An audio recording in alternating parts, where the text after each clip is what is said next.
Well, we are out here at the annual NFL owners meetings. I am joined by Vikings GM Kwesi Adofo-Mensah. And Kwesi, it's a big day for you guys. You got a bunch of meetings, but this is kind of old hat for you. What are you excited about for like this particular year? I don't want to call it old hat, but being back at the Breakers brings back a lot of fond memories. My first year being hired as a GM was at the Breakers. I got the invite to the league meetings not knowing what it was. I don't think I packed very well. I had to go to the store here and get some stuff. So I'm appreciative the second time back. I at least know what to pack and what to expect. But you're fortunate every time you get to come here to this place with all your peers. It's great to be reminded why you have to work so hard to get to the highest level, because there's a lot of talented people here, and this place is a great reminder for it. But great to be in these meetings, talk about the sport, talk about what great things they do. We just got out of a league meeting about marketing, and man, this game is in such great hands. The NFL does such a great job. So fortunate to be here. I'm excited for what's to come this afternoon. Heading into free agency, you guys had a large salary cap number to work with. How do you feel like your plan evolved?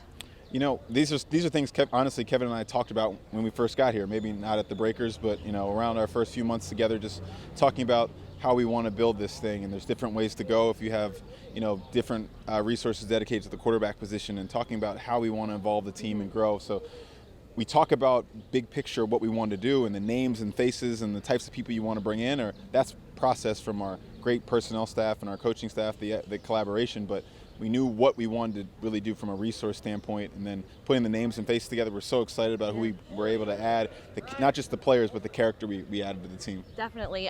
You guys felt like you targeted the line of scrimmage as somewhere you wanted to add some pieces. What were the additions of Javon Hargrave and Jonathan Allen like for you guys? It's just that's a position where on the front where you need some of these great scheme play callers, just like Kevin. They want to attack you in base downs, and maybe don't have your elite pass rush group on the field. So you need defensive tackles, interior players who are able to stop the run, but also transition, athletic enough to get after the passer and limit some of those explosive plays these great guys can get against you. So it was really an important thing. If you look at all the great teams, they're really great in the front, different places. So we're excited about what we're able to add. You talk about Hargrave and an infectious way he plays football. I think that's going to be like a thing that's going to elevate that group. And Jonathan Allen, that's a pro's pro. He's been an all-pro for a long time.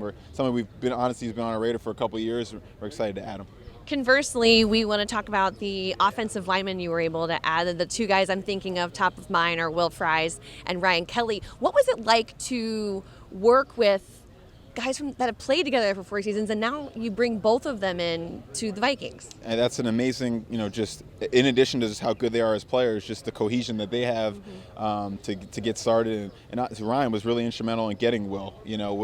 Will's a Jersey guy like I am, so we were obviously recruiting him pretty hard, but he had some great options, and Ryan was like, hey, this is a great place. Let's go do this together. So being able to add them both is just something we're excited about, just not only from a play standpoint, but also the character they bring to that room. The O-line, the room they talk about a lot in the O-line is pretty important, and we're excited about what they're able to bring.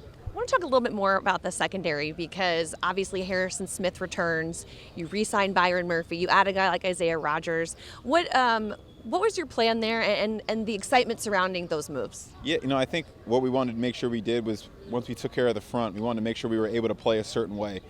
So obviously, from a scheme standpoint, what Flo does is pretty great. So can we make sure that we can keep them, limit explosive plays early downs, and then be able to be a little bit more aggressive in different ways on pass likely downs and get off the field in certain situations? So that was just all part of the plan. And obviously someone like Harrison Smith is one of my, you're allowed to be partial sometimes. He's one of my favorite players I've ever been around. And just the quarterback of the defense and his ability to get us into the right play. There will be one day where Minnesota won't have him on the field, but that's not going to be this year, and we're excited about that. Well, now that you've kind of been through the beginnings of free agency period, you start to look a little bit ahead to the draft. How do you feel like you'll approach this draft now that maybe this season you have less capital than you've had in years past? I think and obviously the capital is something people talk about, but every draft pick has a commensurate value that you can kind of break up into lots of picks. If we wanted to pick 15 times, we could. There's a way to do that. We're just be smart, selective, try and find the best players that impact our team. But also knowing, how do you best move around the board to get the best total collection of players to make your team the best. That's how we'll approach it. I think we'll be a best available kind of approach and mindset. I'm excited about that. I challenge our group. We have grand ambition, and maybe it'd be the coolest story ever that you went into the draft with 4 picks and you did something great with it. So I'm excited about the challenge. Once I get off with you, I'm gonna go watch some film before I get maybe a drink or two at the pool. But other than that, I'm just excited about what's to come. Yeah, the weather here is particularly lovely. I feel bad for the folks at home that are dealing with the snow and stuff. But do you get to enjoy yourself when you're out here a little bit? I was just FaceTiming with my babies, the sons, and my wife at home, and I was trying to hide the sunlight in the background because there's snow on the there's snow on the ground at home, I think. Yes. But it's when my wife's able to be here, you probably get a little bit more time to enjoy yourself. But as a father of 2 young children, those minutes you get alone, or you try to get sleep and work done. That's fair. So that's what I'm gonna try and make sure I get done and look forward to it. But the NFL does a great job. Excited that we get to come to this event every year. You say you get some work done, so let's talk a little bit about the rule changes that are being proposed. Were there any that kind of piqued your interest that you're excited to have discussions about? The kickoff rule will be something that'll be a spirited discussion. I think the tush push is set up to be a pretty spirited discussion.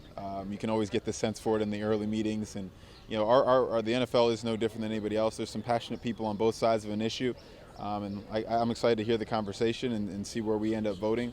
But ultimately, everybody's been involved to make the game better. Ultimately that's all we understand, and so we'll go to those meetings with that mindset. All right, one final question. I'll let you go enjoy the pool a little bit more. I feel like you addressed the quarterback situation already in your press conference recently. How do you envision building out that room, however? I think that's a delicate balance for, a lot of things you're trying to figure out. You want ability, just the ability to come into to play if they're needed to play, and can you take the team and win 4, if you have to play 4 games, 10 games, whatever the answer is. But also the dynamic in the room. Are they supportive of everybody else in the room? Are they, a veteran enough type player to help players around them learn and grow?